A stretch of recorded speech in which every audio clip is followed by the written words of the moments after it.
आज जो मैं बताने वाला हूँ उसको बड़े ध्यान से सुन लेना, क्योंकि अगर 2024 में आप 12वीं बोर्ड में बैठने वाले हैं, फिर आप आर्ट्स के हो, साइंस के हो, कॉमर्स के हो, मैथ्स के हो, किसी भी बैकग्राउंड के बच्चे हो, आज जो मैं आपको समझाने वाला हूँ ब्लू प्रिंट के बारे में, इंपॉर्टेंट क्वेश्चन के बारे में, इंपॉर्टेंट चैप्टर्स के बारे में कि कैसे एग्जाम में क्वेश्चन आते हैं, किन चैप्टर से आते हैं और किन चैप्टर से बिल्कुल भी नहीं आते, ये सब कुछ कैसे पता चलेगा।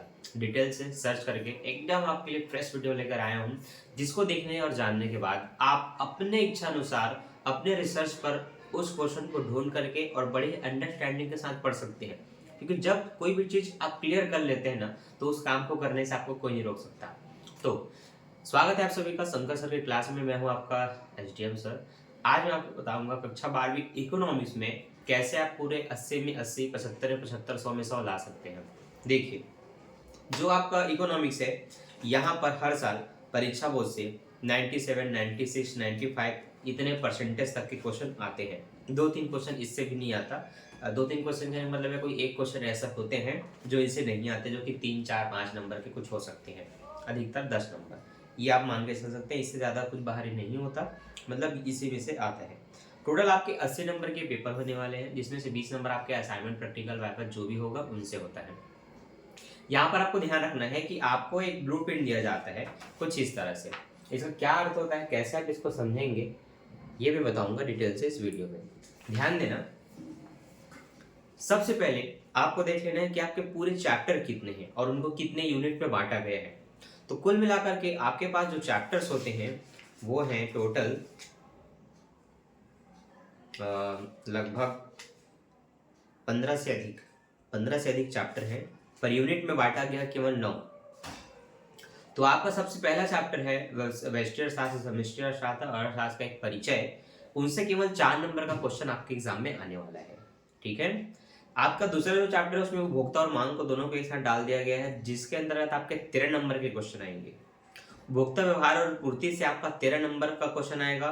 बाजार के पूरे स्वरूप है, पूर्ण प्रतियोगिता, अपूर्ण प्रतियोगिता, स्पर्धा, इन सभी से आपके 10 नंबर के क्वेश्चन आने वाले हैं, जो कि टोटल अब हो चुके हैं 40, 4 यूनिट से। अगले के जो दूसरे भाग में बांटे गए हैं उसमें आपका राष्ट्रीय आय, सकल संबंधी संग्रहण कल्पनाएं, ये आपका 10 नंबर का, मुद्रा एवं बैंकिंग 6 नंबर का, रोजगार एवं निर्धारण 12 नंबर का, सरकारी बजट और अर्थशास्त्र 6 नंबर का, और अदायगी संतुलन 6 नंबर का, ये भी 40। तो 40, 40, 80 करके आपके क्वेश्चन आने वाले हैं। इसमें ध्यान देने वाली बात यह है कि कैसे तैयारी करें, किन चैप्टर्स को पढ़ें, किन चैप्टर के छोटे क्वेश्चन पढ़ें, किन चैप्टर के बड़े क्वेश्चन पढ़ें, ऑब्जेक्टिव किसमें से आएगा, ये सब कुछ क्लियर करेंगे इस वीडियो में। ध्यान से सुनना।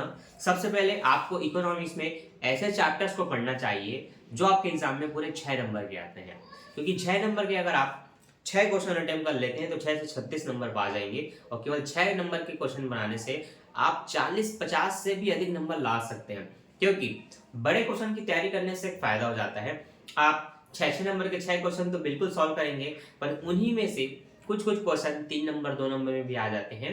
जैसे कि मान लेते हैं आपने बोला निबंध के 6 विशेषता, निबंध ने न्यूटन के 6 विशेषता, आपने 6 पढ़ा है, लेकिन उसी को 6 में ना पूछ करके 3 नंबर में पूछ दिया है, न्यूटन की किन्हीं 3 विशेषताओं का वर्णन कीजिए। तो आपने 6 पढ़ा है तो आप 3 तो लिख ही सकते हैं, नॉर्मल सी बात है। उसके ऑब्जेक्टिव भी आ गए तब भी आप बना सकते हैं।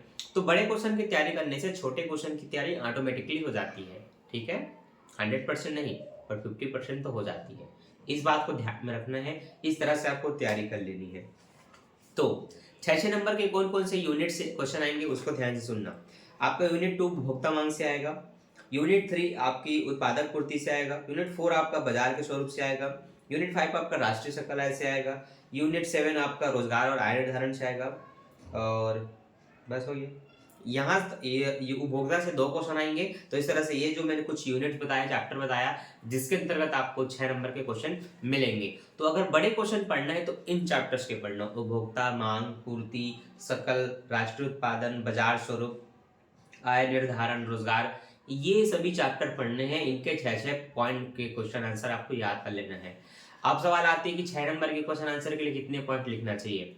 तो मिनिमम आपको 6 नंबर के क्वेश्चन के आंसर को 6 पॉइंट में देना है, मैक्सिमम आप उसमें जितना लिख सकते हैं। लेकिन कम से कम 6 या तो फिर अधिक से अधिक 12, उससे ज़्यादा नहीं लिखना है। तो कम से कम आप 6 भी लिखते हैं तब भी आपको 6 में 6 नंबर मिल जाता है। ये मत सोचना कि कोई क्वेश्चन का आंसर 8 पॉइंट में है और आप केवल 6 लिख रहे हैं तो आपको 6 नंबर मिलेगा कि नहीं, मिल सकता है।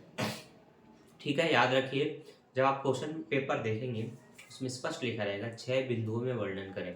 एग्जाम भी आपसे ज़्यादा नहीं लिखवाता है क्योंकि समय बहुत कम होता है, इसलिए इन बातों को ध्यान में रखना। अगला अगला आप 4 नंबर की अगर आप क्वेश्चन की तैयारी कर लेते हैं तो 4 छक्का 24 नंबर आपको मिल जाता है। 36 और 24 ये आपके लगभग 60 नंबर तक कवर कर के दे देंगे। तो 4 नंबर के लिए आपको सबसे पहला परिचय वाला चैप्टर पढ़ लेना है, यूनिट 3 पढ़ लेना है, यूनिट 5 पढ़ लेना है, यूनिट 6 पढ़ लेना है और लास्ट में 8 और 9 पढ़ लेना है। ये सभी यूनिट्स आपको यहाँ पर मिल जाएंगे अपने अपने नए परीक्षा बोर्ड वगैरह में, परीक्षा साथ आप देख सकते हैं और इस तरह से इनकी तैयारी कीजिए ताकि आप कम समय में बहुत अच्छे नंबर से पास हो जाइए। ठीक है, ऑब्जेक्टिव किससे आएगा? ऑब्जेक्टिव आपका आएगा यूनिट 1 2 से 4 से 6 से 8 से और 9 से। यहाँ से आपके ऑब्जेक्टिव आएंगे 8 नंबर के और 3-3 नंबर के भी क्वेश्चन आते हैं। तो 3-3 नंबर के क्वेश्चन आपका यूनिट 3, 4 और यूनिट 7 से आ रहे हैं। तो इन सभी यूनिट के आप 6 नंबर के बड़े क्वेश्चन की तैयारी कर ही रहे हैं तो साथ ही साथ छोटे क्वेश्चन की भी तैयारी हो जाएगा।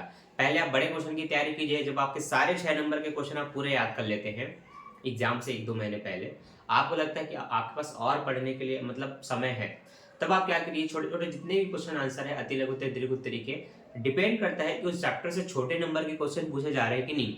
कुछ यूनिट से तो पूछे जा रहे हैं तो वहां पर आप इसके 3-4 नंबर के पॉइंट वाले भी क्वेश्चन आंसर याद कर सकते हैं। लेकिन किसी किसी यूनिट से केवल एक ही 4 नंबर का या एक ही 6 नंबर का आ रहा है तो उसमें छोटे क्वेश्चन कतई मत पढ़ना, उनको काट देना। जैसे कि आपका यूनिट 1 परिचय से सिर्फ 4 नंबर का 4 पॉइंट वाले क्वेश्चन आंसर आएंगे। अगर आप उसमें छोटे छोटे अति लघुत्तरी पढ़ रहे हैं तो वो बेकार है। भाई 4 नंबर के लायक पढ़ो जिसमें 4 पॉइंट हो और 4 पॉइंट ना हो तो कम से कम उसका आंसर इतने पेज में दिया रहे। ठीक है, इतने पेज में ऐसा कुछ आंसर आप पढ़िए ताकि आपके 4 नंबर की परफेक्ट तैयारी हो जाए। कम पढ़िए पर सटीक पढ़िए, अपने छोटे से दिमाग में फालतू चीज मत भरिए ताकि आप एग्जाम में बहुत अच्छे नंबर से पास हो पाए। ठीक है, अब इनमें से क्वेश्चन आपको कैसे छांटने हैं देखिए। जैसे मैंने आपको बोला कि आपका पहला 6 नंबर का एक चैप्टर है उपभोक्ता मांग, जिसमें 2-3 चैप्टर है। ठीक है, अकेले आपका कौन सा एक चैप्टर है सकल राष्ट्रीय। चलिए इसमें आपको लेकर के चलता हूँ। इसमें देखता हूँ कि मैं कितने क्वेश्चन आपको इसमें से निकाल के बता सकता हूँ। तो इसमें पृष्ठ नंबर आपको 84 में आपको जाना है। पृष्ठ नंबर 84 में मैं आया। अब इसमें मैं देखूंगा सबसे पहले मुझे छोटे छोटे क्वेश्चन मिलेंगे कुछ इस तरह से। ठीक है, देख सकते हैं पूरे ध्यान से। तो ये सब छोटे क्वेश्चन तो 6 नंबर के लायक नहीं है तो मैं क्या करूंगा, इसमें बड़े क्वेश्चन ढूंढूंगा जिसमें कम से कम 6 पॉइंट मिनिमम या 4 से 5 पॉइंट मिले। देखिए कम से कम 4-5 पॉइंट और अधिकतर 6 प्लस, है ना। तो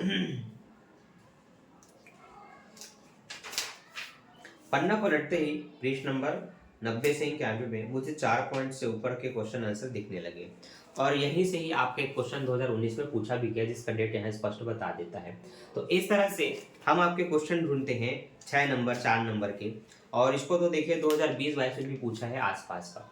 ठीक है, अब आईएमपी क्वेश्चन कैसे आप छांटेंगे मैं उसका हिंट देता हूँ। इसके लिए कोई प्रश्न बैंक कोई परीक्षा होती है, कुछ अलग चीज़ों पे आपको नहीं जानना है।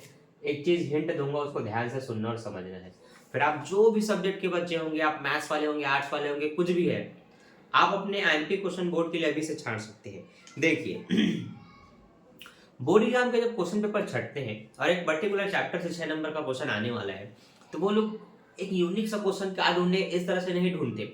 वो ये देखते हैं कि लगातार जब क्वेश्चन 1 2 3 4 5 6 करके दिया गया है तो 5वें क्वेश्चन को मान लेते हैं 2023 में दिया है तो उस 5वें क्वेश्चन के जस्ट 3 पहले और 3 बाद को, जो 3 क्वेश्चन बाद में या पहले होंगे उन्हीं में से किसी एक क्वेश्चन को 2024 में दे देंगे।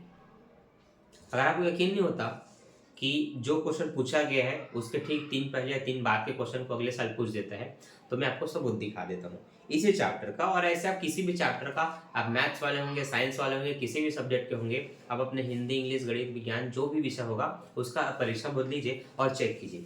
तो ये आपका 6 नंबर का एक चैप्टर। देखिए अगर आप 2018 में मेरे से पूछते एमपी क्वेश्चन क्या है तो मैं देखता 18 में क्या पूछा है। अगर आप मेरे से 20 में पूछते कि क्या है तो मैं आपको 19 का क्वेश्चन पेपर देख करके बताता।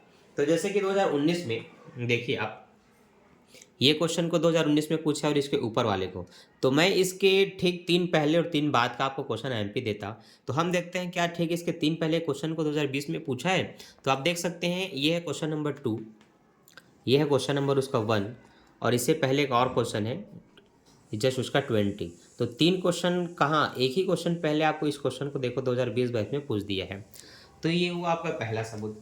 ऐसे आप और देख सकते हैं अगर आपको लगे कि नहीं सर ये तो तुक्का हो गया होगा, तो ठीक है भाई, आपके लिए जो तुक्का है हमारे लिए तुक्का नहीं होता, हम आपको क्वेश्चन छांट के दिखाएंगे। देखिए ये 2023 में पूछा गया है पृष्ठ नंबर 94 में। देखिए ये क्वेश्चन 2021 में पूछा गया है, इसके ठीक 3 पीछे आगे हम चल के आपको दिखाएंगे।